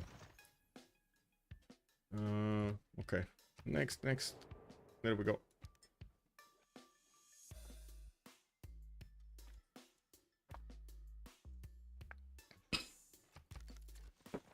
Okay, so let's see what do we have here. Kiber going in. Yeah, there we go. He keeps on going. I think he realized it's much easier, much juicier over here to actually go into the city of Sparta. The water is basically moving apart in front of him. It's separating in front of him, making a line towards the city of Sparta and towards Passagarde. Baxter, good evening, sir. Lemon Beat, thank you so much for the follow. And yes, to answer your question, we can see our religions: Islam with Feed the World and Tithe, and that's on Vietnam. And we do have Persia with Zen meditation and Holy Order. A bit confusing that the other side on the screen, but anyway. D Beasley, with much pleasure, Baxter. Also D Beasley, which could be really bad. Wait, did I miss a message over here on YouTube? Kiber from where? Yopa, good evening, sir, and welcome. I still don't know where Kiber is from. The chat, does anybody know where Kiber is from? Chat, I'm relying on you right now. What happened in the World Congress? Islam, okay. Producing is 50% faith, and producing, I mean, 50% faith, and the spectator, me? I got, well, I guess, sure. No crusade, no crusade. I don't, no crusade.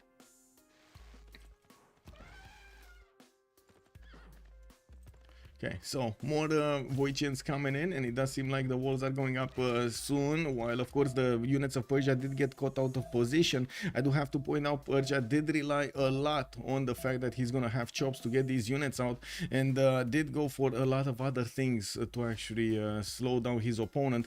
Now he's starting to run out of chops in the forward cities, and in the back cities, well, it's gonna take quite a bit of time to get in there. Even the Vietnamese units are going for his builders, and it does seem like Kiber is going in for the kill. We do have knights from Vietnam going towards the city of Zranka, and yes, Kiber is starting to get the attack going against that city center soon. He does need to move his Voichians and of course pillage everything, extract the value of these tiles. Now we do need to see also how the science is gonna match up. Mr. Toast did get a science boost, 6944. That means free inquiry golden age, while Kiber is in the drums of war. It does seem like Mr. Toast was preparing and considering that he would actually get to push them back, push these units back. I do see crossbows coming around from Sparta. He is still getting Colosseum, guys. He's so unconcerned about this. He's still getting Colosseum. Now on the right side we do have Monument coming in. I don't see Entertainment Complex with Colosseum next to it. I do notice he did build the arena though, and well, I do see Vietnam is gonna get a few more units in the south, in the west of Quang Tri, and Athena just wants to be in the picture. Hello, Athena, what's going on? Ai venit să ne spui ceva? Ah. I asked her in Romanian if she came to tell us something, and I guess you heard. You know, it is Mr. Toast is not having fun. Yeah, it's kind of painful, isn't it? The Immortals are gonna die in 3 shots from the Voichians, but with the walls going up over there, it's gonna be slow to take down the city. So we're gonna need to see Vietnam sending a few stronger troops over there. And I gotta say, even if he did need to send a few units towards the city of Zranka, which in some sense it does make sense to have some pressure there, I don't think it's good for him to have the I would say the majority of his forces over there because of Governor Victor. That is basically the strongest point of your opponent's defense, so usually you want to just stay away from it. Try to neutralize it, but stay away from it. Neutralize it in the sense that he can't attack you, but you can keep it in check. Now we do have Kiber also losing quite a bit of strength here. It looks like the Knights of Persia have arrived and they are pushing back. I do notice in the north Persia does not have a general, but we do have a general here from Vietnam. He has a second one, and with the Voichian's extra movement, he's managing to chew through these crossbows very quickly, 2-shotting them quite easily. Immortals 3 shots. We do have also more of these Voichians showing up from the cities of Vietnam, and did start to move, at least cross the river. I don't know if he's actually gonna start moving towards the south of Persia here and trying to eat into the units from the south defending the city of Bactria or not. Now we do have intelligence agency, Thang Long in 6, and I do notice, was that, no, so Marco Polo did get recruited, Hypatia was recruited here by Vietnam, and he still doesn't have that much science, but it's fine. He's gonna get another campus here from Mytho, that's gonna be a +3. And looking at the attack, I do have to point out Vietnam kind of lost the war at Zanka, which kind of makes sense because again, it's so much strength and so much power of the Persian defenders here, while his units in Sparta did not get enough firepower to push through the city quickly, so they could actually manage to break through that defense. We're going to need to see if there are enough Voitians, which kind of looks like they are enough Voitians, so he can keep on attacking into his opponent here and getting a lot of damage done. We do have at least one crossbow dying a turn, but with the chops here, Persia is still managing to keep those up in numbers. Mr. Toast did get an advantage when it comes to that science, and I do notice he still keeps the advantage when it comes to the gold. And with the extra diplomatic visibility here that might actually appear on one or two sides, this is going to be important. Mr. Toast is going to discover printing next turn, and Kiber is 3 turns out from printing, so there will be an advantage here for Mr. Toast of +3 against Vietnam for those 3 turns difference. Reform Change also coming up in 2 turns here from Kiber. He is on 160 production and did manage to jump up to 72 faith. You can see that he did not choose to actually go for the Grandmaster Chapel to try to get the units bought with faith. Finally, the start of the show has arrived. Yeah, Modo. Good evening, sir, and welcome. That votes anyway. Okay. So nobody knows. Oh, Linda is saying Kiber is Russian. Okay, there we go. We got the answer. Kiber is Russian. Okay. So, Moksha coming up in 3 turns here from Bakhtri, Colosseum in 4. We do have more of these traders, and I'm pretty sure Kiber is aware that he's going to need to get his economy higher with multiple Persian crossbows starting to get offensive moves against Kiber. This is dangerous for Kiber. We do have Kiber managing to punch through the defenses in Sparta, and you can see how quickly these crossbows are melting. Now we do see also the city center is starting to get hit here, and of course the knights don't have enough strength to do the final kill yet, but it's just a matter of time. There are enough Voitians to chew through that city wall next turn. There is another knight on the way there. It doesn't have the movement to move forward. No, it doesn't have the movement. It's 425. He actually moved once. Now, I do notice Vietnam's new units, the Voitians, of course, being quick on the feet and getting into the face of these crossbows do manage to do the damage against them. It's going to be 2 shots from these Voitians against the crossbows of Persia. Even if they're in the borders of Ranka, they just don't get enough firepower on the defense. With new knights getting built, Vietnam is gonna rebuild his army, his attacking force to go against his opponent. Whoa, did Persia just manage to take that knight away? Yeah, he did, but there's another one on the way here. And we're gonna need to see if that's actually gonna be the unit moving or it's gonna be something else. Did he shoot with this Voitian? Because I'm pretty sure he didn't. Did he shoot with it, or was that the first one that attacked the crossbow? Anyway, it looks like even the city of Parsa is gonna get first of all Vredefort Dome over here between him and the capital in the non-freshwater position, and is getting his chops out. The temple also going in. He does need to actually protect his cities from being converted by Vietnam, so he doesn't activate the religious victory by mistake. 4 turns for intelligence agency also in Thang Long. Did we have? I don't think Parsa got the made one, right? No, it's just Warlord's Throne here for Mr. Toes. He's getting his Divine Right in 2 turns. Okay, let's see. Voitian moving out. That's not gonna have a promotion. It's probably gonna die if he's gonna get hit by the walls. We do have Kiber still pillaging. Yeah, there we go. He died.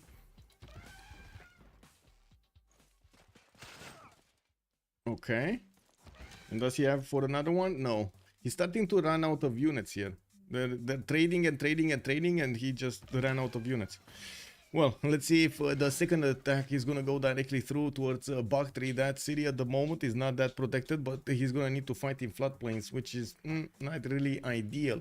Well, Vietnam did manage to take a city from his opponent, but still Mr. Toes is ahead when it comes to the stats, not yet ahead with the production. Kiber has been keeping up with the production capabilities from the beginning of the game. In the text screen, we do have also Kiber needing those 2 turns to get his printing. Now these units of Persia are a little bit stronger, not by much, but still +3. It makes all the difference in the world. We do have the Colosseum coming up in Dong Hoi in 8 turns, and I do notice Colosseum in 1 turn, next turn in the city of Ray. There we go.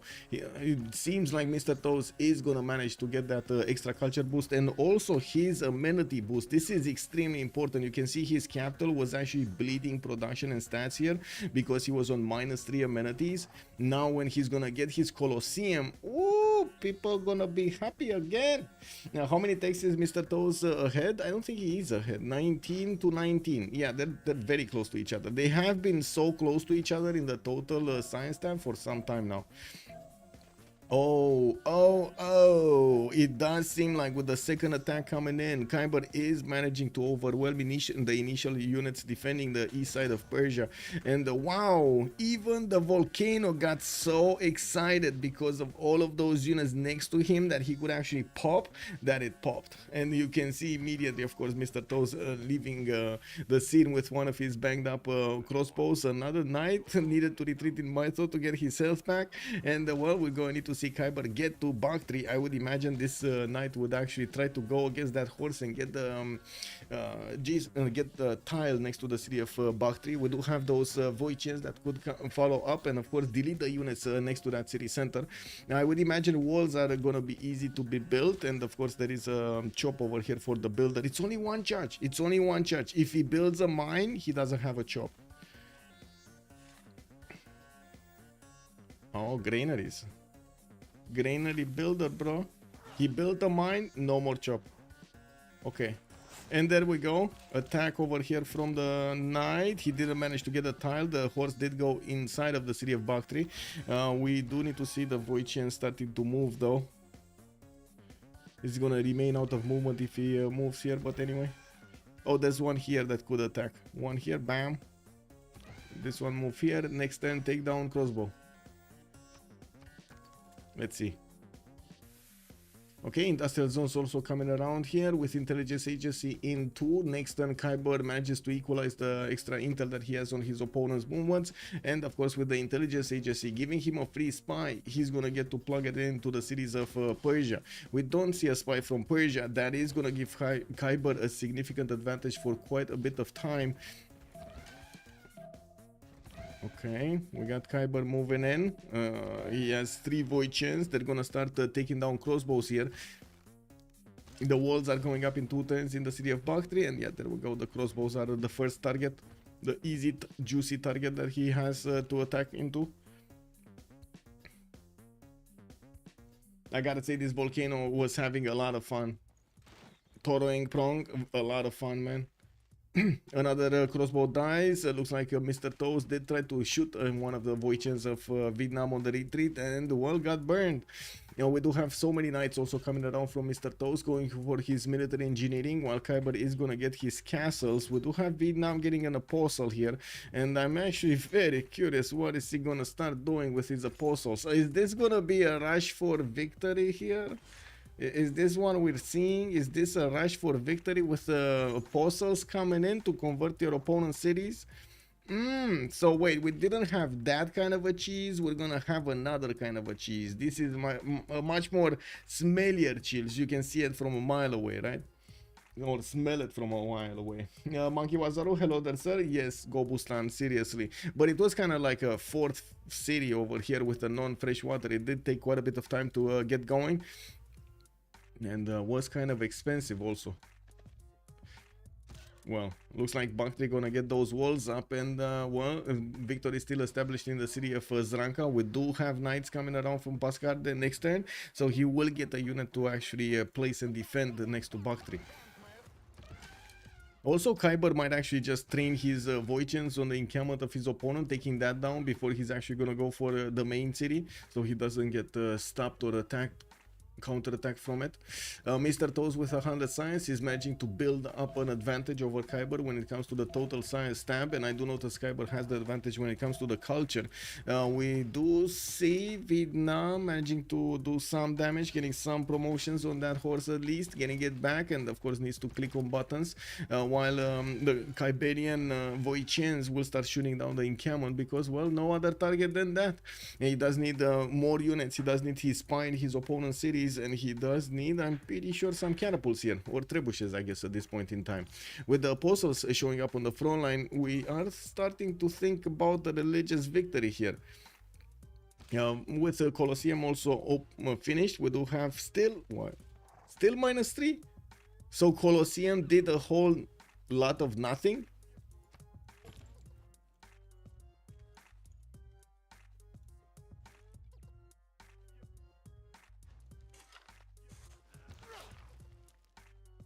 Yeah.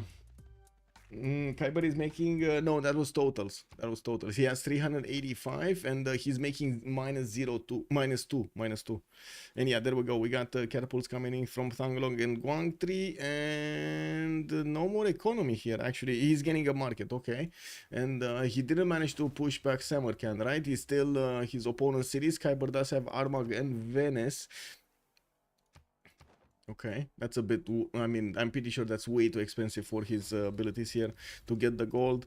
He hasn't been able to pillage that much, but you know, he pillaged enough that he can keep on going with the pillage economy. With the coffer he has right now, it's going down negative, it's fine, but not a lot negative. With more libraries also coming out from his cities, he's gonna manage to get that science going. He's still eating units of Persia. Each turn, one of these crossbows seem to go down of the defense of Sparta, while Mr. Toast is reinforcing more the lines to the southeast. This is still important. That's dwindling down the amount of amenities that his opponent is gonna benefit from, taking down those units and keeping his alive. Okay, yeah, there we go. Encampment is slowly being taken down. We do have the mission, the apostles doing something. They're crossing rivers.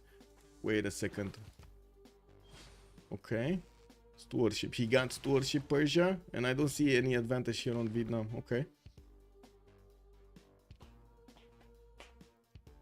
Okay, well, we do have quite a few knights on the way towards his opponent, and I gotta say Persia has not rebuilt his knight armies, I guess. We do have him with a few knights deployed to the north, just one, no, not even one deployed over here in between the main cities, and as you can see, Ray is gonna get another one next turn. With Vietnam benefiting from 1, 2, 3, 4, 5, 6 already built, and also from quite a few Voichens, he might actually do the damage here. Next turn we will probably see the encampment being taken out. There should be enough damage from these Voichens to dwindle that health down, and of course allow the horse to go in, the knight to go in and take it out entirely.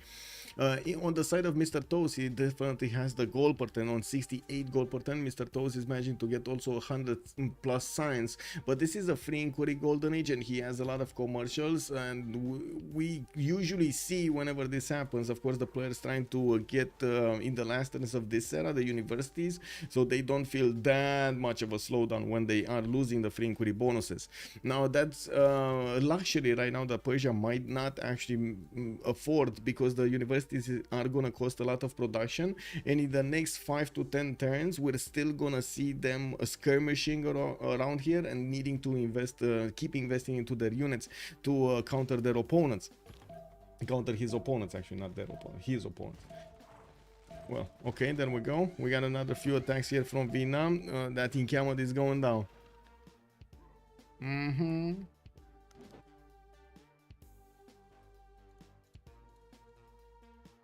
Okay.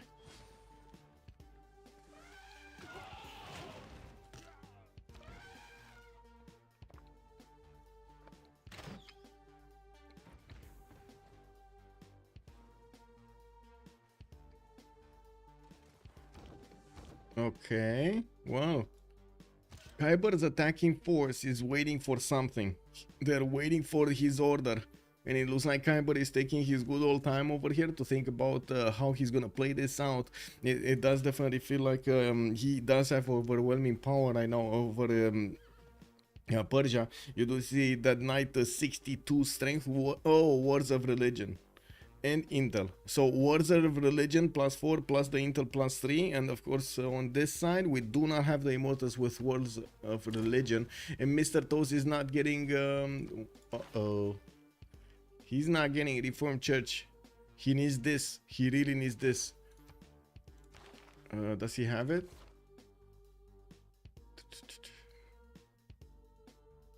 Oh my. Oh my. Oh my. Oh my. Yeah, so let's see the last moves here. Looks like Kiber is gonna want a last move against Mr. Toast. Isn't Mr. Toast benefiting from last move? Isn't he a last mover? Even if he hosts, isn't he a last mover? This apostle. Where's the apostle? This one in the north?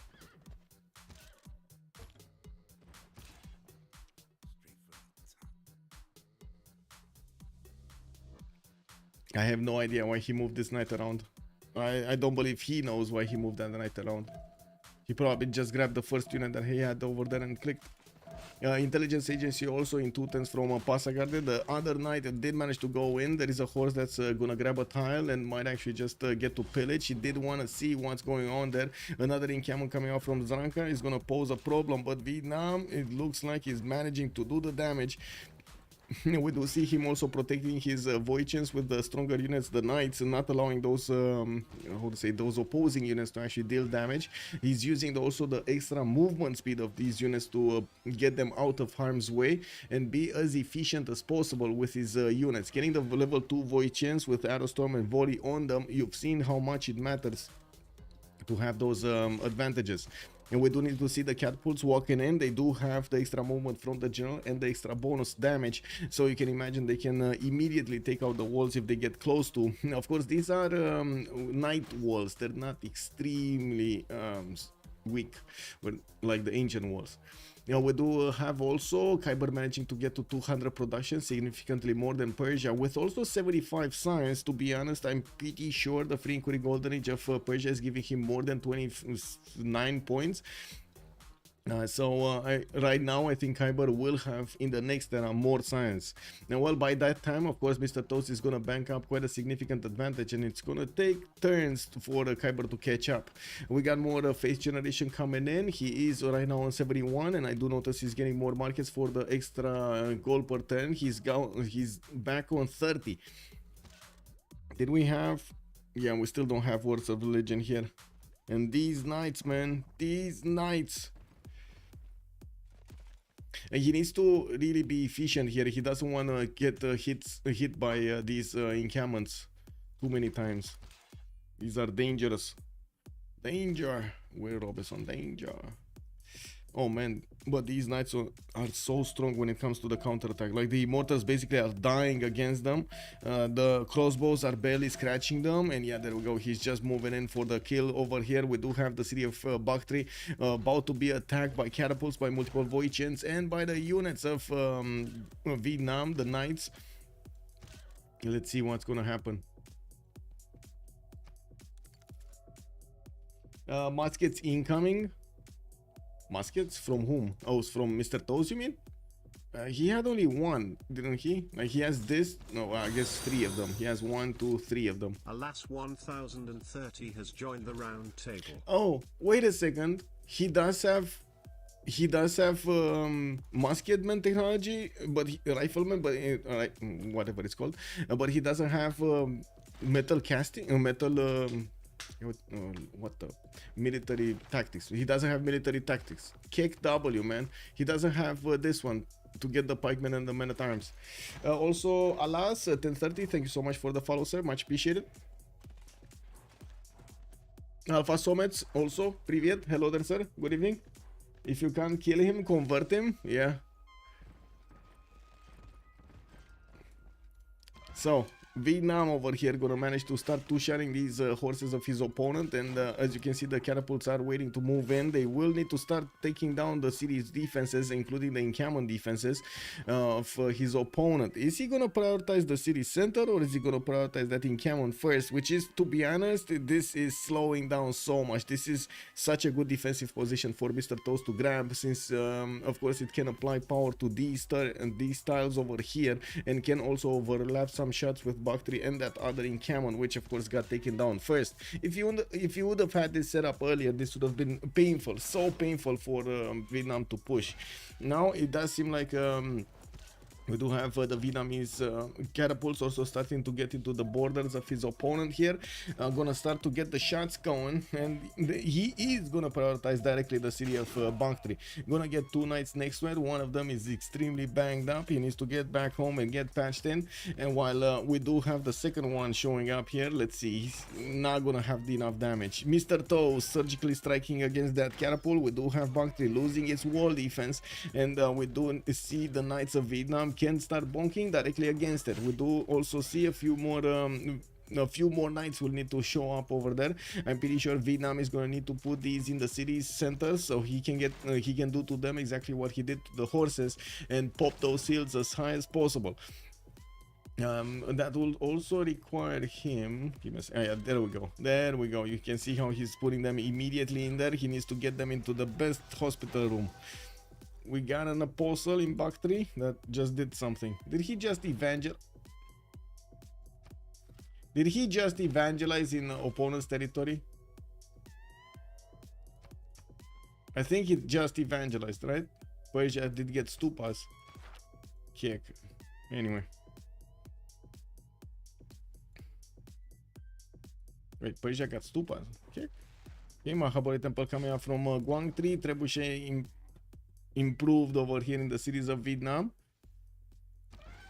Okay, so how many units will die next turn? We got one, probably two, because he can get two of these Voichens to attack into that, and then the catapult can keep on smashing into the city of Bakhtri. With the Corsair, well, I mean, he can try to put it under siege, but unless he gets this tile on the crossbow, he's not gonna put it under siege, is it? Because I'm pretty sure the knight is actually keeping this tile open. Bakhtri dies next turn. Alpha Somets is calling it out. Is there a way for Mr. Toes to actually do some moves over here so that city doesn't die next turn? That's the question we need to ask. It's because, oh yeah, no, it's dying.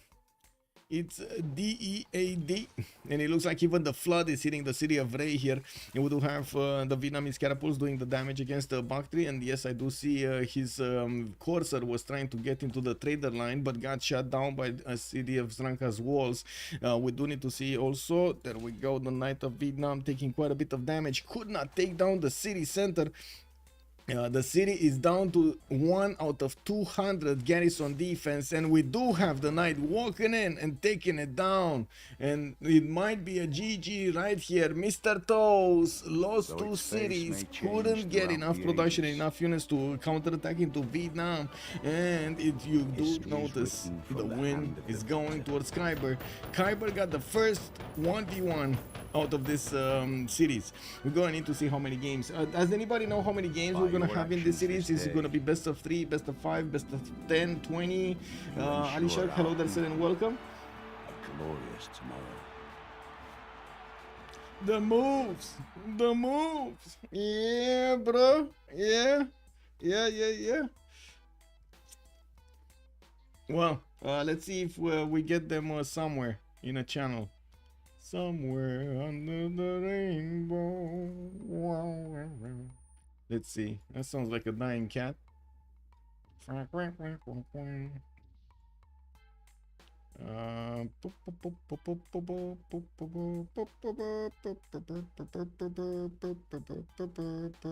there we go. Give me a second. Let's. I need to plug in the ultra technology. I'm sorry. I need to actually connect myself directly to the computer through my ear so I can actually hear voices in my head. Oh man, can you imagine saying this like in the 30s? Oh man, I need to connect myself to the computer, hear voices in my head, man. Everybody's like, oh my god, he's crazy.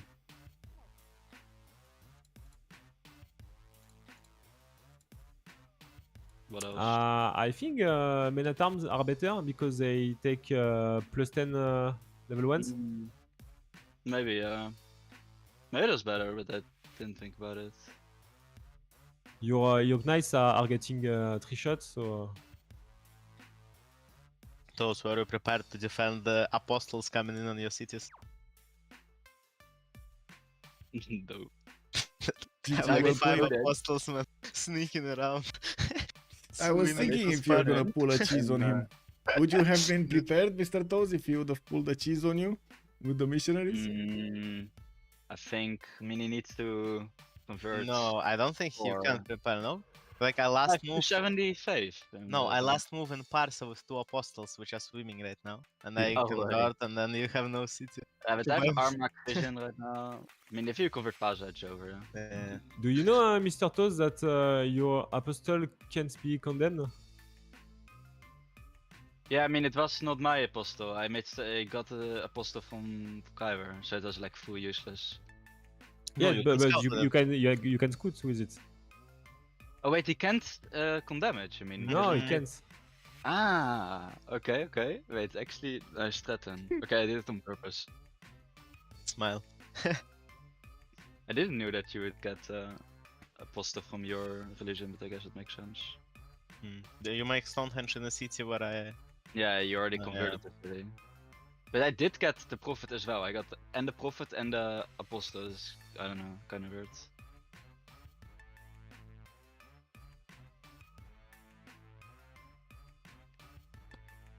That Well, was GG quite guys, a see you tomorrow. Yeah. GG, well Yep. played. I just have Just- one thing. That was Mr. Toes. You were feeling a little bit behind Vietnam at some point, and you felt like investing into the Colosseum a lot over there, even like not building units. I mean, I'm kind of forced to go to eat like. The Colosseum was actually really good for me, I think. No, That you for sure. denied me, dog. For sure. Not in the capital though. Your capital was the only one -3, unfortunately. Like top city, most units out. Yeah. Maybe I should have actually done it in the cap because that's where the war winners goes, right? And then I've entertainment and arena there. Yeah. But I didn't have pop at the time. Yeah, too many things, too little time. Yeah, like this. Spectator, you probably don't notice, but you actually have no time at all. Yeah, to think you about have no anything. time. I mean, I don't have time to talk. Well, you guys are going so fast through the game in 1v1s. I don't have time to, this, like, how to say, split the decisions you're making. That tells you, I practice some Vietnam and it always felt so nice. Like you plant the wood, like you can chop all the woods then replant, but you need to remember which one are which. But obviously I didn't do it with this timer. Like it's completely impossible. Yeah. Do you actually always go feed the world on Vietnam or just because Gubustan? Don't Ever. know. I think most of the time I would want to. Really? Yes. I Interesting. mean, in duel, I don't And know did you if. think about religious win or did you guys handshake it off or something? Don't you see? I have like 4 or 5 apostles. Yeah, but I mean an early game, no? If you have Moksha, like you were getting giga close, I thought it was actually gonna be like chop Really? units and walk with missionary or something. I actually didn't think about I it. mean, you Maybe. found in the front city, no? If you put Moksha, then maybe. I Actually, don't know. I was thinking about it, Hmm. but you just simmed, which also seemed fine. But yeah, I think was I like- just didn't think of that possibility. be yeah, honest, because I of kinda time or forgot. something. I was Make thinking coincide as about the well. exact same thing, man. Yeah. Like, Yeah, I it's saw that because it was if cheap. yeah, like Persia opens commercials and you open like Holy Site encampment, then he has to do like both encampment and Holy Site, which maybe he doesn't have the time to pick up units. But I mean, this also worked. Just city was kind of Secret exposed. tech, 3 tons discounted. Smile. Yeah, and 3 turns not next to each other. Also secret Dude, setup. there was iron Secret below what was Holy that? Site. Dude, Like- I wanted to place below Holy Site in cap, but there was iron there and got depressed. Yeah, I mean, it would not have been like that much better, no? With, like, It that wouldn't be one- bad. No, It was some no, weird setup. it was like. I mean, how it mean- turned out, it's I mean, it's difficult to make with this timer, to be honest. Yeah, And but with, in my like, second only units. city town, the Trakiu city, the beautiful town. Yeah, like it was like what was I watching? Like one holy site and one tan, and each like hello. What the fuck? Budget setup. A little bit of gold, a little bit of food, you know, some production. That was Yeah. the other reason I left Vietnam open, because I thought if you don't play Vietnam, you can't play it with this timer. But I guess Yeah. you did kind of knew how to play it, or at least a bit. I mean, yeah, but I played like, I think I played not really good. Like, it's an actually timer. But I was so fucking pissed, by the way, because a trader, like every time before the shift enter, the era switch over happened and you can shift enter. It's so fucking annoying. I mean, you also Literally had like you had your general like on like the other side a lot of times. I think you forgot because timer. I think that Yeah. timer fucked you on the top. I mean, I city should have as just gotten two. That's I forgot to get two, but you should Yeah. always get two at least. well. Yeah. Well, GG, well played, and see you Also, again tomorrow. to watch. GG. Tomorrow is 1100, yes? Yeah. Cool. See you Okay, then. Bye. nice. Have a great Yeah. evening. So, yeah. Wait, Kiber, did you see? Well, there we go. We heard from the boys over here telling us our thoughts from the game, and we also did hear Trinda about his opinions and what he was thinking throughout the game. We did, as you can see, synchronize of our thoughts when it came down to the missionaries early on. I was definitely thinking some cheesy isn't coming, but we did get to see some awesome action here on both sides. So from Kiber actually doing this two-prone attack against his opponent, trying to get him there, then to get him down there, and then trying to do another one up there. And we, as you can see him breaking his opponent. We do need to see if Mr. Toast is going to manage to get back on the horse next in the next game tomorrow, 1100 GMT. Have a great evening, and I do hope you enjoyed your show. You enjoyed your time with me tonight. I do hope you're also going to see each other next time, and I do hope if you want to check out my schedule, actually, sorry, if you want to check my schedule, you can take a look at my Discord, !Discord in Twitch chat, or take a look at the video description down below. I also have some explanatory videos over there on YouTube if you want to check them out about the mods and what we are doing in the community, and I'm gonna try to do a few more, but it's a chaotic period, especially with the CWC and especially with the games being all over the place here in the playoffs. It's again hard for me to link a few hours to actually get down and do something. Hopender, have a great evening, sir. And of course, if I do want to thank you for the subs, for the support of the channel, the bits, the follows, and of course, you guys being awesome over here, asking all the right questions. Have a great evening and see you next time. Bye bye.